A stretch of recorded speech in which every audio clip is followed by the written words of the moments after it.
Hey everybody, welcome back. It is Friday night in the shop. I've had a very productive evening. I put the drive shaft back in the Dodge, took it for a spin. Much smoother now. I still have a slight vibration in the front end, but I think I know what it is. I'm gonna pull the front drive shaft. When I put it in four-wheel drive, the vibration goes away. So maybe I got a U-joint in there or something going on, but not the worst thing for now.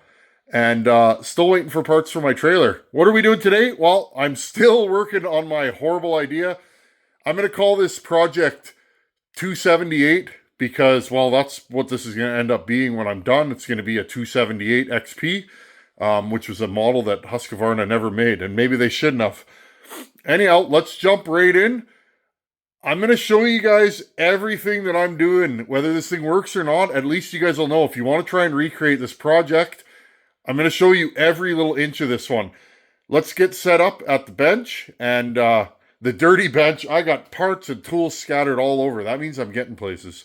But we're not worried about cleanliness right now because I'm working on a filthy donor saw that I had hanging up from the rafters for years. So anyhow, let's get back to the bench. I've made huge progress. Let's see where I'm at. Okay, we are back at the bench. Just going to do it step by step again. Welcome to the newcomers. I got a silly idea a week or two ago, probably. It's only been about a week, friends. I'm actually making good progress. As winter comes, there's a lot of cleanup to do for winter, but the yard work's starting to calm down. My truck's just about done. Still got a few little issues on that, but we'll make her as good as we can and go from there. Shout out to my buddy William. He goes by many things, but he's Billy to me. William, how you doing, buddy? Shout out to William. Let's see where we're at here. He's getting ready to build one of these, and he was asking me which one I would go for today. Okay, friends, all I'm doing here, both directions, we're at 69.5, right in between 69 and 70, both directions, okay? Now, I am not using, you're going to get some parallax in there, but there, that's what I'm seeing. Spin her back around. Okay, I'm using a different cylinder to zero this thing. Okay, we are zeroed. All you're doing, if it travels in the same direction, or if it goes both ways and stops in the same place, you are zeroed. It doesn't matter where you stop. All it matters is that you stop in the exact same place. Now, I get it close. I usually go bottom dead center, 180. I line my marker up to somewhere around 180, and then I'll just bend the piece of wire. I usually use welding rod. That's what I have. Coat hangers work. Something that's easy to bend but stiff. Okay, this is a 272 cylinder I did. Can't remember what I done to this one, but hey, this is one of my typical, I think I chipped this one. Oh yeah, friends, I stopped paying attention and I literally, yeah. I chip cylinders once in a while too, friends. This was years ago, but yeah, I chipped. I was experimenting with tooling. This is before I knew the value of really good tooling, like years and years ago. And I cheaped out on my tooling and I paid because that dull tooling peeled that plating right up. Something fierce. Okay, so we have... My idea is, friends, I need more pump in this bottom end. That's what I want here. I also want more displacement. I want a bigger saw. I want a 266 that pulls harder. I've maxed out how much power I can get out of these. I can't get any more without doing, horrible things to them. But I'm pretty maxed out on the 52 mil. I still think they could be better. You guys know if you've been around here. I've been building these darn things for years. I'm always on the hunt for more parts for these things. I see there's a few for sale. Okay, friends, before we do this, just gonna move you up here. Okay, I took a Meteor cylinder and I cut the top off of it. Okay, And I rough guesstimated where I needed it. Now, I might still have to machine some off the top or the bottom. This time, I missed the decomp. Likely, I'm going to screw a decomp in there, and then I'm going to cut it off, okay? Or I'll make a custom decomp plug for that. I also squared up the top of it so that when I put it into my chuck, it's square. Because the chuck I have on my lathe is still pretty, it's nice. It's nice and square, it's quality. It's not an offshore unit. Okay. The base is now, where's our stock cylinder? That's not one. Where's our other cylinder? Oh, here. Like, you see the difference, friends? Look how thin this side is. Okay. I cut, what did I cut off here? 200 thousandths roughly. The base now is, hold on, let's grab a micrometer. Sorry, friends, we'll grab a caliper here.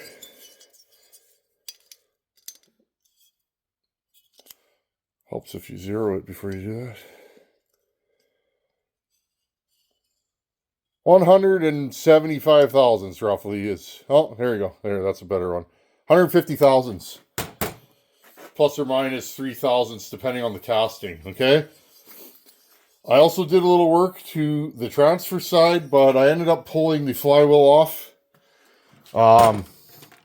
Now, normally I wouldn't do that, but I'm probably not going to make giant transfers in this. I might widen them, but I'm not going to deepen them any. Okay, there's our transfers. You see it's full of mung. I am not worried about cleanliness because the minute we got something, the minute I know that this thing could run, I'm going to pull this down and I'm either going to build it on this bottom end or I'm going to find a slightly rougher one. This flywheel, friends, I'm going to have to chuck this up. Okay. I'll try and chuck it this way and or I'll have to make some kind of a mandrel to hold it, which is it would be easily done. Okay, I'm going to chuck this way, and I'm going to cut these fins back, and probably some of this magnet. But yeah, no, not the magnet, just the fins, okay? I'm going to cut this fin back to match the magnet, because what's happening is it's rubbing right here, okay? So there's another thing you have to do. Now, one funny thing, friends, I machined this paper thin. Again, I don't know if this is going to work. I'm doing everything that I'm scared to do normally. Okay. That cylinder base is 50 thousandths versus 272 is 77 thousandths. So it's actually not that much thinner than a stock 272. So, okay. So we cut the top, we cut the bottom. Friends, I did not have to, oh, oops. I did not have to. Okay, it's 2.211. Okay, and here is a 52 millimeter. Okay, so it's about 10 thousandths bigger, 5 thousandths. I didn't want to go any thinner. Hopefully this works. I don't know. I don't think it's going to break, but it might. We might scatter parts all over. That's why I might build this on an uglier bottom end, since I have many. Okay, look at that, friends. No machine work to the case. Okay. Now, I took a grinder and just took a few swipes off this fin. That fin hits the case. So again, just telling you guys all the little things. There are going to be a few fitment issues. Another thing to be cognizant of, and I've had this problem before. And again, friends, I never drilled these bolts out. This is the stock bolt pattern for 288. And it's so close. It's not exact, but it is so close to a 266, 272 that it's going to be fine. I might take a few swipes in there with a file. A chainsaw file would work good for that. But honestly, friends, this is almost directly bolt on. It's very close. Okay.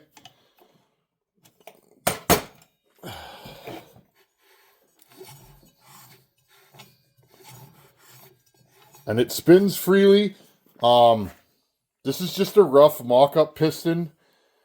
I have a feeling this piston's a little tight in this bore for me, so I will probably have to make the piston lower. Okay, friends, so right now, if we said the squish band was going to be here, which it's not going to be, but, okay, we have 55 thousandths. Now, what I did with the head is I machined it so it goes in. Now, okay, the head goes in just slightly. Now, right now, there's zero squish. Okay, this head is going to get lifted up a little bit. Okay, right here. Okay, it's just slightly. Now, what I'm going to do is I'm going to machine this head in, and I'm going to cut a new squish band. Or I could figure out what my squish isn't right now with feeler gauges. I can run them under there because it's just moving it up. Just see that? Okay. I'm probably going to leave the meat on here because I need to make a sealing ring that'll fit on this head. Okay. That sealing ring is going to go into here. I'm not sure, but I might machine a small groove into here and a small groove into there. You know, maybe 10 thousandths or 15 thousandths out. Machine a matching groove into here, and then I will make a ring and seal that. Okay, so that shouldn't be any problem. I mean, heck, I bet you if you really had to, like, I could make a gasket for in there if I really had to. Trying to keep this simple. Next thing, friends. Okay. Does this fit? Just looking underneath, I have about, this thing is about a ½ inch shorter than a stock cylinder. Okay. We're missing 2 fins from this cylinder. So this thing may run really hot. This may not be a work saw, but I'm going to try and make it a work saw. That's one of the reasons why I wanted the removable head, not just for dropping the cylinder, but I can adjust my compression based on how big my combustion chamber is. Okay, I'd like to run it with this stock chamber profile and see how it runs. But if it's got too much thump too, friends, I can cut the top of the piston down a bit more, or make a slight cut, you know, right at the edge there. Okay, so we got this thing zeroed. I cut this thing as low as I can. I cannot adjust the exhaust height anymore. At least I don't want to. Where are we for exhaust now? Okay, I wanted 98. I did a little rough math. Okay, friends. I'm just looking through here to see where it opens. Oh, it's nice when things work out. Would you look at that, friends? Look. We're at about 99. Okay. So, and if we want this thing more sporty, well, then I'll make it 96. Okay. 96 is a bit high for a saw this size.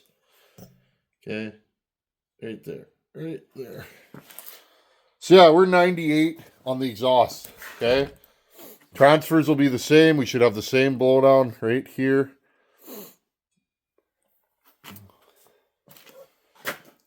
I'm not sure.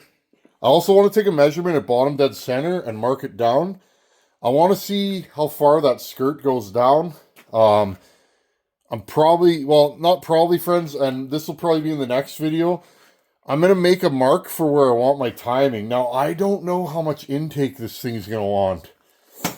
I think I'm smart to leave it at 150 or lower, because this piston is going to put a lot more suction on that small case. Okay, I know where a 272 likes to be.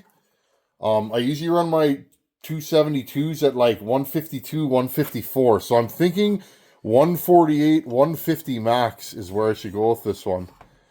Okay, now looking at my transfers, they open right about there. Weird. So now my transfer is open at 118. So we have 20 degrees of blowdown now. You gotta ask yourself, how is that possible? Maybe because maybe the further down we move the cylinder, the less movement you get in the piston because the crankshaft is closer to 90 degrees. Maybe. Okay, I like 18 degrees of blowdown on this saw. I'm just looking. It might be 120. So somehow we went from 98 to 98 and 120. So we have 22 degrees of blowdown. Well, hot diggity dog, I'm leaving it at that. I'm not going to mess with that. I may make these transfers bigger, but friends, as you can see, they're pretty big right now for a saw this size, 77 cc's. They're not undersized. I wouldn't call them small. If you look at a 272 stock, they're skinnier and they're partially covered at bottom dead center. Okay, so 98 120. I'm going to call this. Wow, I'm actually getting excited because I think. Oh, I see. So yeah, friends, I'm going to have to adjust these holes. They're not quite as close as I thought they were. The cylinder is turned slightly sideways right now. Okay, and the piston moves slower now. So yeah, we had a little cylinder tweakage there. Okay, I'm just going to go in here and look up, up, up. I got a little rub mark in my piston. So again, this is a mock-up cylinder. I may have to do this again. So we're opening at, okay, 180 is here. 180, and where are we opening at? Right there. So we're at about 70 right now. Where do we close at? Do we close at about 70? 68 and 68, friends. 69 and 69. So we have 138 intake. That's good because, well, there's a lot of room. And friends, this is not a bad swap.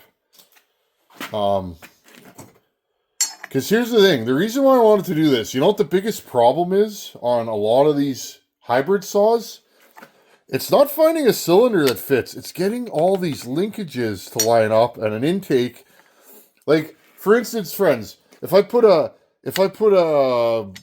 395 top end on this, I have a really long intake. So then you got a really long intake. The carburetor ends up back here, and you don't have enough room a lot of times to fit it. If you get what I'm saying. So you're very limited. You spend more time on the small details. Now, I'm not saying that this thing's going to work, but... Okay, so we have 0 squish right now. That's perfect because I can cut this or the top of the piston.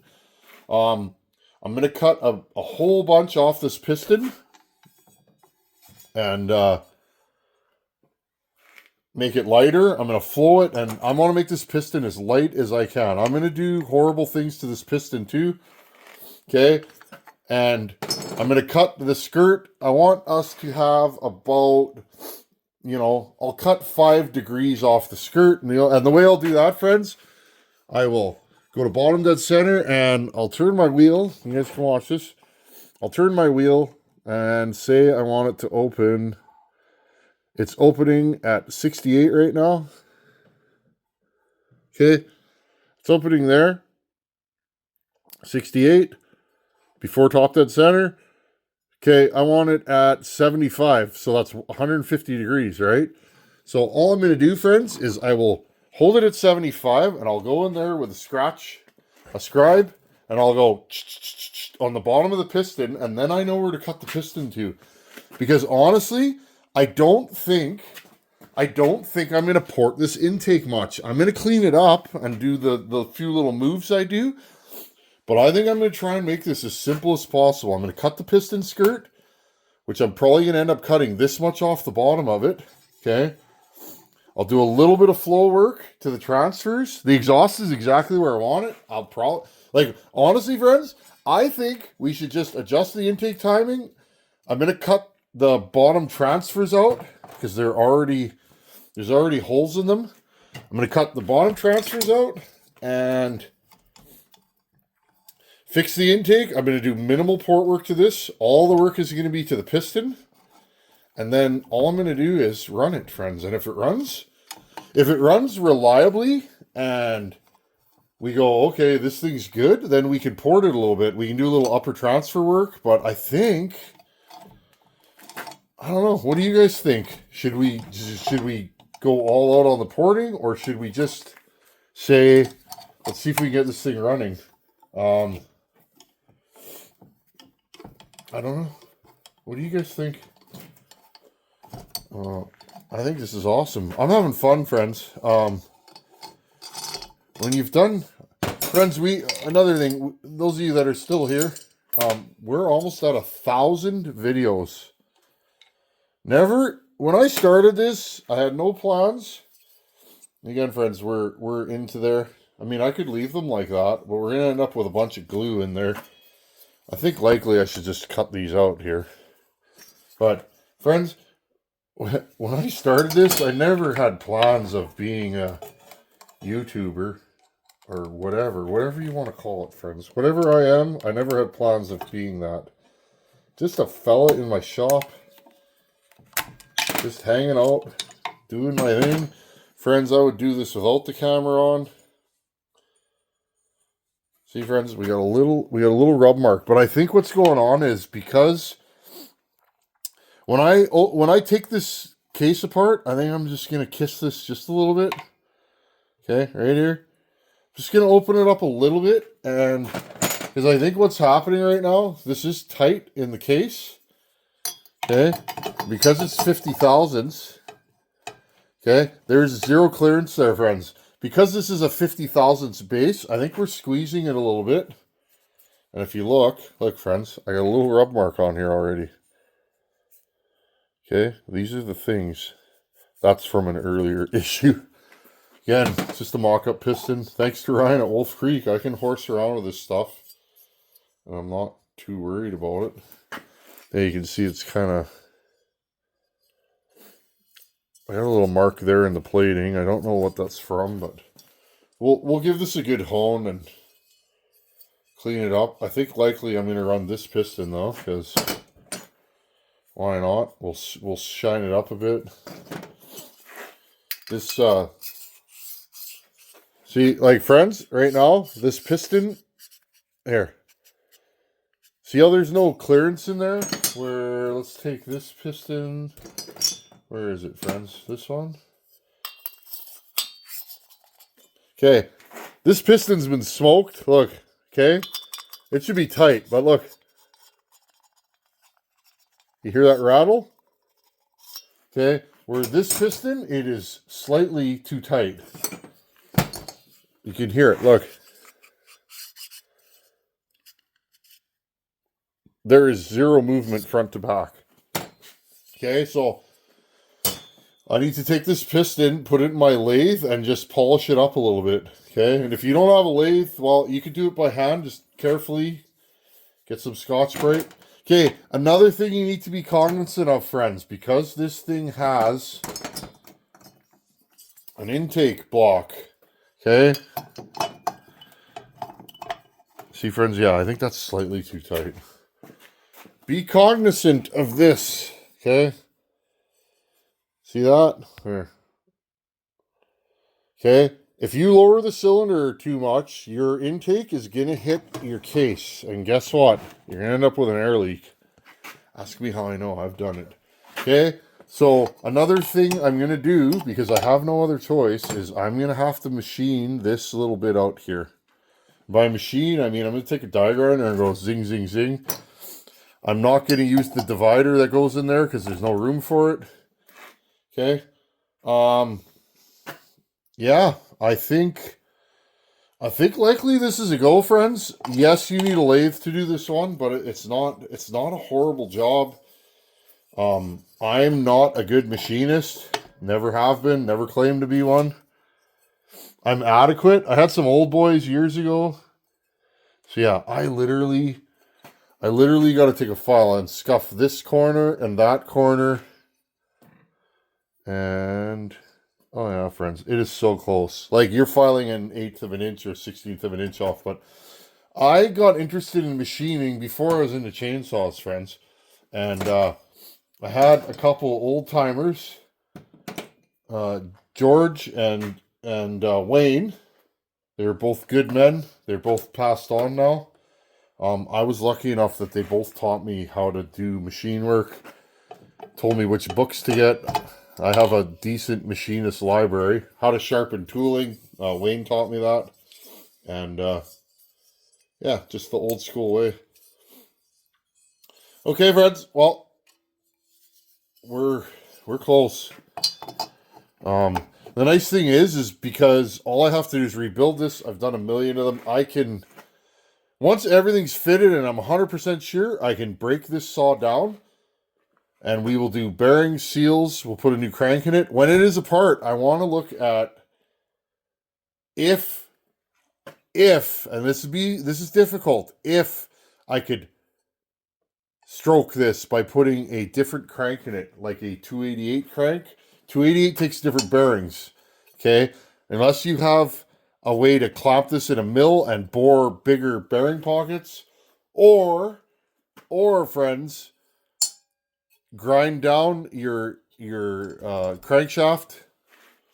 You're kind of, it's not a thing, but I want to look and just see, is there a way? Okay, so I think we can reasonably say that this is going to fit. Also, one more thing before I let you guys go. This does not bottom out. Okay.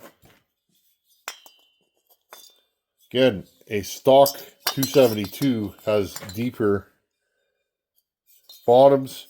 I'm surprised this one doesn't bottom out, but it doesn't. Okay. So, again, friends, look how nice and loose this is. There's a little play in there. This has none. And I think that is likely what's marking my piston. Is it's almost a perfect fit. In fact, this cylinder is probably a half a thou too big, or okay, there's no movement in it. So all these little things add up. You really got to pay attention when you're working on something like this. The other thing I need to figure out, do I have a clutch for this? The ignition's complete on this. I got a good flywheel. I need to dig out a clutch because there's no clutch on this saw. I also noticed that there is a stud missing for the bar. Other than that, friends, I think we have a go here. I know I have a 288 intake and I have a 288 carburetor, but I may run this with a big 272 carb to start because this saw is still a 34 mil stroke, and I think a 288 carb may not like that short stroke. The impulse will be different, but again, we won't know until we run it. It's one thing to strap this thing together. It's another thing to make it run. Anyhow, friends, I just want to say I really appreciate you guys hanging out here. Without you guys hanging out here, well, a lot of this stuff wouldn't get done. Your guys' support of this channel is what keeps this all going. You know, and Ryan at Wolf Creek supplying me with parts to do whatever I want with, and your guys' support of Ryan. You know, we all take care of each other in this community. So anyhow, friends, I just want to say thanks for watching. Take her easy, and I'm having a blast with this. Hopefully it runs. Later.